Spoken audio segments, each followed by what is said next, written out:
Dear students, this is Sakshi Mishra and यहाँ पर हमारे क्लास 10th का very important chapter 10 light reflection and refraction से यहाँ पर मैं आपको एक स्फेरिकल मिरर जो होता है हमारा कॉन्केव मिरर, दैट इज़ हमारे दो तरह के स्फेरिकल मिरर होते हैं। अगर मैं यहाँ बात करूँ तो स्फेरिकल मिरर, तो हमारे पास स्फेरिकल मिरर दो तरह के हैं। एक हमारा है concave and the other one is convex.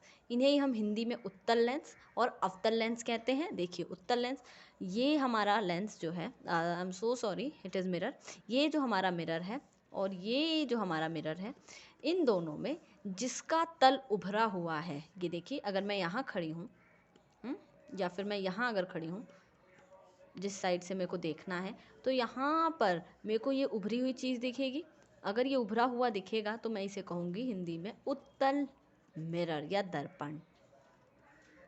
Okay, अगर मैं यहाँ खड़ी हूँ तो मुझे ये चीज़ अंदर जाती हुई दिखेगी, और अगर ये अंदर जाती हुई दिख रही है, देखिए ये अंदर की ओर है, तो इसे मैं कहूँगी अवतल दर्पण। ओके, सेम आप कॉनकेव में देखिए, ये अंदर की ओर केव जैसा लग रहा है, केव ऐसे अंदर की ओर जाती है तो इट इज़ कॉनकेव। और यहाँ पर ये कॉनकेव ना हो, केव जैसा नहीं है, तो ये इसे हम कहेंगे convex. Convex mirror and concave mirror. तो आज हम यहाँ पर कॉनकेव मिरर के जो रे डायग्राम होते हैं 6 केसेस, उनकी बात करेंगे। हमारे कॉनकेव मिरर में 6 केसेस पॉसिबल हैं रे डायग्राम के लिए। तो सबसे पहले बात करते हैं कैसा होता है कॉनकेव मिरर। तो एक ये जो कॉनकेव मिरर है, ये ऐसे ग्लास का कभी टुकड़ा रहा होगा, गोल ग्लास का कभी ये टुकड़ा रहा होगा, ठीक, जिसके अंदर की सरफेस जो थी, मतलब बाहर की सरफेस पेंटेड है तो अंदर की सरफेस रिफ्लेक्टिंग हो जाएगी। तो जब हमने इसको ऐसे कट किया तो यहाँ पर हमें कुछ इस तरह का सरफेस मिलेगा, और इसकी बाहर की सरफेस पेंटेड है तो ये बाहर की सरफेस पेंटेड बना देते हैं। तो यहाँ पर ये जो हमें ये सरफेस ऐसे कट मिला, जिसकी अंदर की सरफेस रिफ्लेक्टिंग है और ये केव जैसा बना रहा है, it is our concave mirror. तो इसे हमने नाम दिया हमारा कॉनकेव मिरर। एंड यहाँ पर मान लीजिए कभी किसी गोले का पार्ट था, तो उस गोले की कभी रेडियस रही होगी कुछ ना कुछ, तो वो जो रेडियस होती है that is we called radius of curvature. Curvature होता है मुड़ाव, तो ये हमारी होगी रेडियस ऑफ कर्वेचर। अच्छा, ये हमारा होता है पोल, जो कि इस मिरर का नाम अगर मैं दूँ MN, तो इस MN मिरर का जो सेंटर पॉइंट होता है उसे हम कहते हैं पोल। अच्छा, centre of curvature and pole के थ्रू जो लाइन पास होती है स्ट्रेट, इसे हम कहते हैं हमारी प्रिंसिपल एक्सिस, ठीक। और अगली बात, ये जो हमारा रेडियस ऑफ कर्वेचर और हमारी प्रिंसिपल फोकस के बीच में, आई एम सो सॉरी, हमारी जो ये पोल के बीच में जो पॉइंट होता है, we call it principal focus और द फोकस, ठीक। अच्छा, ये जो फोकस होता है ना, ये हमारे रेडियस ऑफ कर्वेचर की दूरी का आधा होता है, ठीक। इसे आर नहीं, इसे सी कर लीजिए, कर्वेचर, ठीक। तो ये हमारे रेडियस ऑफ कर्वेचर का आधा होता है, और इस चीज़ को हम कहते हैं फोकल लेंथ। अगर आपसे कोई कहे फोकस क्या है, तो फोकस वो पॉइंट है जहाँ पर सारी पैरेलल लाइंस जो हैं आकर के, अगर कोई दूर है आपका ऑब्जेक्ट तो उससे पैरेलल रेज आती हैं, तो जहाँ पर सारी पैरेलल रेज आकर मिलती हैं वो पॉइंट हम कहते हैं फोकस, ठीक। तो एक बार फिर से, हमारे स्फेरिकल मिरर दो तरह के हैं, कॉनकेव एंड कॉन्वेक्स। अगर जिसकी बाहर की सरफेस पेंटेड है और यहाँ से वो हमें केव जैसा लग रहा है, दैट इज़ कॉनकेव। और जिसकी अंदर की सरफेस पेंटेड है और बाहर से ये हलवाई के पेड़ जैसा लग रहा है, तो ये हमारा हो गया कॉन्वेक्स, ठीक। तो अच्छा, इसका उभरा हुआ तल है तो दैट इज़ उत्तल, एंड इसका तल अंदर की ओर है तो दैट इज़ अवतल, ठीक। एंड सॉरी फॉर हलवाई जोक। अच्छा, अब ये कभी एक ग्लास का पार्ट रहा होगा, मैं कॉनकेव की बात कर रही हूँ, तो हमने ना उसका बाहर का सरफेस सारा ऐसे पेंट कर दिया। अगर किसी मिरर के बाहर का सरफेस पेंट कर दिया जाता है तो अंदर का सरफेस रिफ्लेक्शन करने लगता है, तो अंदर का सरफेस रिफ्लेक्टिंग सरफेस बन गया। अब ये कभी ना कभी तो किसी गोले का सेंटर रहा, इस गोले का सेंटर कोई ना कोई तो रहा होगा, तो वो हमारा हो जाता है सेंटर ऑफ कर्वेचर, मुड़ाव का सेंटर। उसके बाद से ये जो हमारा मिरर है, इसका कुछ सेंटर रहता है, उसे हम कहते हैं पोल, और ये आपका लेंस के केस में बन जाता है ओरिजिन। उसके बाद से ये आपके कर्वेचर और पोल से जो आपकी लाइन जाती है सीधी स्ट्रेट, इसे हम कहते हैं प्रिंसिपल एक्सिस। इस प्रिंसिपल एक्सिस पर ये जो कर्वेचर और पोल के बीच की आधी दूरी रहती है, जहाँ पर सभी पैरेलल रेज आकर के मीट करती हैं, उसे हम कहते हैं हमारा प्रिंसिपल फोकस। उसके बाद से जो हमारी फोकल लेंथ होती है, इस फोकस की दूरी, ये हमारे रेडियस ऑफ कर्वेचर की आधी होती है। तो ये पॉइंट्स अभी तक हमने पढ़े हैं। ठीक, अब ये जो रे डायग्राम है कॉनकेव मिरर में कैसे बनते हैं, तो देखिए कॉनकेव मिरर अगर मैं यहाँ पे बताऊँ, ये आप जो है मिरर एग्ज़ाम में उससे आप अपने प्रोटेक्टर से बनाइएगा या फिर प्रकार से बनाइएगा। ये तो मैंने ऐसे ही आपको समझाने के लिए ड्रॉ किया है, पर आप एग्ज़ाम में प्रोटेक्टर से या फिर प्रकार से बनाइएगा ताकि आपको पता रहे कि रेडियस है क्या। हाँ जी, तो आप ये जो आपका मिरर है ये ड्रॉ करते टाइम प्लीज़ अपना प्रकार यूज़ करिएगा, तभी आपकी कर्वेचर से जो दूरी है ठीक आएगी। ठीक, तो कंपास का यूज़ ज़रूर करें। ये तो मैंने अभी ऐसे ही ड्रॉ कर दिया है हैंड से। तो यहाँ पर आपके तीन हमने रूल डिसाइड किए, उसकी हेल्प से जो है हम यहाँ पर रे डायग्राम ड्रॉ करते हैं। The first rule is this कि यहाँ पर हम जो भी ray parallel to principal axis आती है वो हमेशा फोकस के थ्रू होकर जाती है। It is our first rule. जो भी रे प्रिंसिपल एक्सिस के पैरेलल आती है वो फोकस के थ्रू होकर जाती है, first rule. Then second rule ये कहता है, ये हमारा फोकस, ये हमारा कर्वेचर और पोल, जो भी रे कर्वेचर के थ्रू आती है वो कर्वेचर के थ्रू ही वापस चली जाती है। मान लीजिए रे आई तो ये अपना पाथ ट्रेस करते हुए वापस चली जाती है। That is our second rule. First rule है जो पैरेलल आई वो फोकस पे जाएगी, और जो सी से आई वो सी से ही वापस चली जाएगी। And the third rule is this, यहाँ पर हमारा पोल, फोकस, कर्वेचर। अच्छा, जब पैरेलल आई थी तो फोकस पर गई थी, तो अगर कोई ऑब्जेक्ट फोकस पर रखा है तो फोकस से जो रे जाएगी मिरर पे टकराएगी वो हमारी पैरेलल हो जाएगी। देखिए एरो का ध्यान रखिएगा, ये इन्फिनिटी से आया और आपका फोकस पे मिला, और ये हमारा फोकस से गया और इन्फिनिटी तक चला जाएगा। ठीक, तो ये हमारा तीसरा केस हो गया। एंड चौथा, द फोर्थ वन इज, ये हमारा फोकस, ये कर्वेचर। अगर कोई रे आपकी पोल पॉइंट पर आई है तो वो जितने एंगल बना करके, मान लेते हैं यहाँ एंगल ऑफ आई है, आपको पता होना चाहिए कि यहाँ रिफ्लेक्शन के सभी लॉ वैलिड होते हैं, तो यहाँ पर जितना एंगल आई वो बना करके यहाँ आई है उतना ही एंगल आर से वो यहाँ पर चली जाएगी। तो ये हमारे 4 रूल्स हो गए जिनकी हेल्प से हम रे diagram concave lens concave mirror का ड्रॉ करते हैं। आपकी पैरेलल आई तो फोकस के थ्रू गई, सी से आई सी से गई, एंड अगर फोकस पर है तो पैरेलल हो जाएगी, एंड अगर पोल पर आ रही है आई बना करके तो आर बना करके वहाँ से, मतलब आई और आर, यहाँ आई एंड आर शुड इक्वल, ये लॉ ऑफ रिफ्लेक्शन होता है, तो ये आप आपस में इक्वल एंगल बना करके फिर जाएंगे। अब ये जो केसेस हैं, सबसे पहले ऑब्जेक्ट जो है हमारा इन्फिनिटी पे है तो ड्रॉ करते हैं इसके लिए डायग्राम। तो अगर ऑब्जेक्ट इन्फिनिटी पे है, इन्फिनिटी पे कोई ऑब्जेक्ट है हमारा ए बी, तो इससे रेज आएंगी पैरेलल। इन्फिनिटी से अगर रेज आती हैं तो पैरेलल आती हैं, तो ये पैरेलल रेज आपकी रिफ्लेक्टिंग सरफेस पे टकराएंगी, और जो पहला रूल है कि ये रेज टकरा करके किस पे मिलेंगी, फोकस पर, तो ये सारी रे आपस में फोकस पर मिल जाती हैं।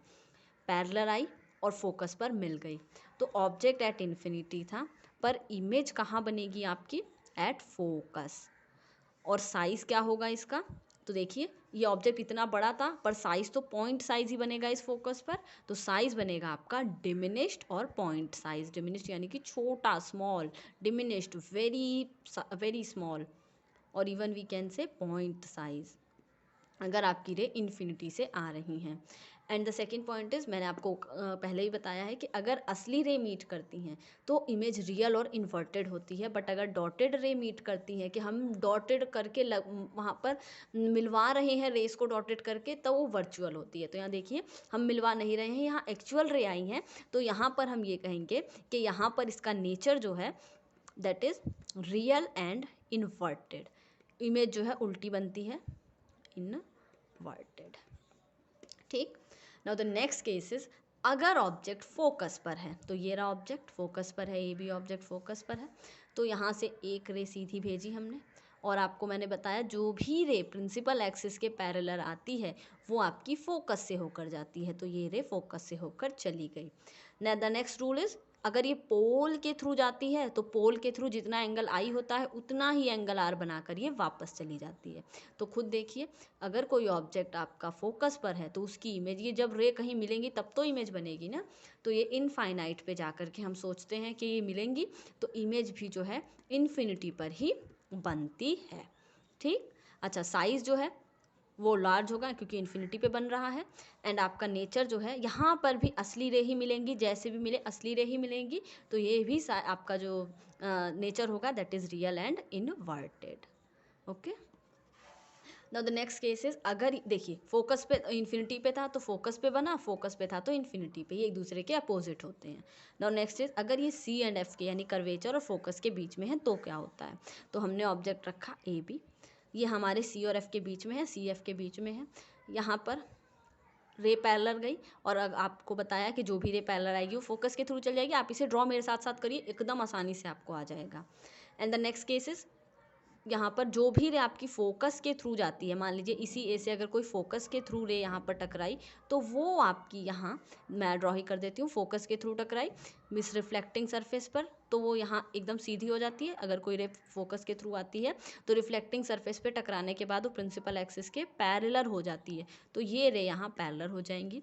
और देखिए जहाँ दो रे मिलती हैं इमेज फॉर्मेशन वहीं होती है, यहाँ मिलेंगी सी के पीछे, इस केस को हम कहते हैं बियॉन्ड सी। तो अगर ऑब्जेक्ट बियॉन्ड सी है तो इमेज आपकी, object between C and F है तो इमेज आपकी बियॉन्ड सी बनती है। ओके, तो यहाँ पर आप ये उसके पोल के थ्रू भी ला सकते थे, तब भी ये बियॉन्ड सी ही मिलती। ठीक, तो यहाँ पर ए डैश बी डैश, क्योंकि हमने बोला अच्छा असली रे मिली हैं तो यहाँ पर रियल एंड इन्वर्टेड क्योंकि उल्टी इमेज बनती है। And the next thing is size, तो देखिए ये साइज ये छोटा था और यहाँ साइज बड़ा हो गया, तो साइज जो है we call it an large, size आपका यहाँ पर बड़ा बनता है। ठीक, और नेचर वाइज असली रे मिली है तो रियल एंड इन्वर्टेड। ना अगर ये बियॉन्ड सी है यहाँ पर, तो बियॉन्ड सी हम यहाँ ए बी ड्रॉ करते हैं, ए बी हमारा ऑब्जेक्ट है बियॉन्ड सी, तो पैरेलल रे आई फोकस के थ्रू जाएगी। ओके, ये फोकस के थ्रू चली गई, पैरेलल आई तो, और एंड द नेक्स्ट केस अगर कोई फोकस के थ्रू आ रही है तो टकरा करके पैरेलल हो जाएगी, तो हमारा यहाँ पर इमेज ऑब्जेक्ट इमेज फॉर्मेशन हो जाती है ए डैश बी डैश।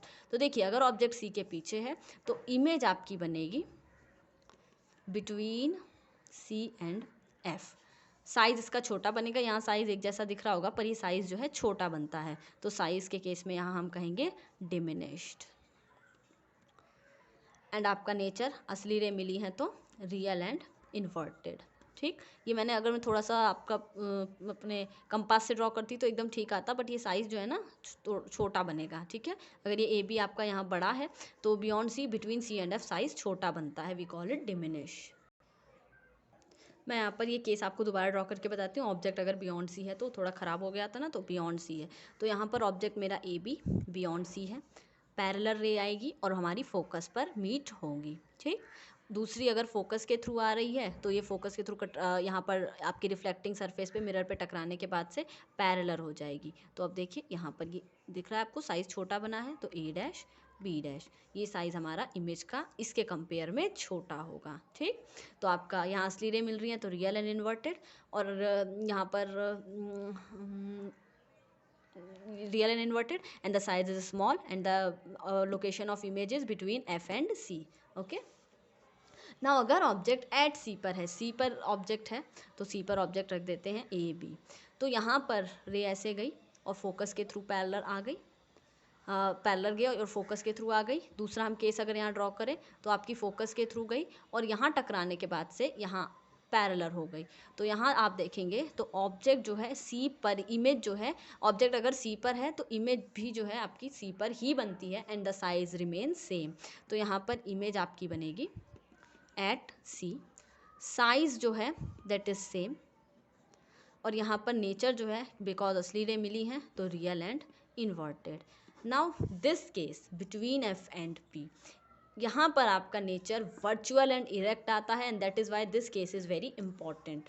तो यहाँ देखिए यहाँ ऑब्जेक्ट आता है बिटवीन फोकस एंड पोल, तो ये हमारा ऑब्जेक्ट आ गया between focus and pole.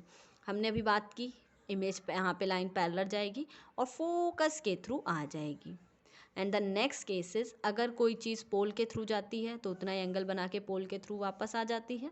Now अब ये रे यहाँ तो कहीं नहीं मिलेंगी, पर अगर हम इसे पीछे पीछे पीछे पीछे ड्रॉ करें, पीछे पीछे पीछे पीछे इंक्रीज़ करें, तो ये कहीं यहाँ मिलती हुई हमें दिख रही हैं। तो यहाँ पर ए डैश बी डैश, अच्छा असली रे नहीं मिली हैं, डॉटेड आपने मिलाई हैं, तो सबसे पहले ये वर्चुअल एंड इरेक्ट बनेगी, सीधी ही बनेगी। ए भी सीधा था, ए डैश बी भी सीधा है, ऑब्जेक्ट आगे है और इमेज मिरर के अंदर बनी है, तो हम कहते हैं इमेज जो है बिहाइंड द मिरर बनी है, behind the mirror. Okay, and यहाँ पर आपका nature real and virtual and size देखिए, इतना छोटा ऑब्जेक्ट इतनी बड़ी इमेज, तो साइज़ यहाँ पर होता है एनलार्ज। तो आप देखिए डेंटिस्ट यही वाला मिरर यूज़ करते हैं आपके दांत देखने के लिए, हमारे दांत देखने के लिए। मेकअप मैन मिरर भी यही मिरर होता है, ताकि जो मेकअप करवाते हैं तो पोर्स भरने के लिए अच्छे से फेस पाउडर वगैरह लगाया जा सके, यही वाला आपका मिरर यूज़ होता है। सो थैंक यू, अगर आपको पसंद आया हो लाइक करिएगा and thank you for your time.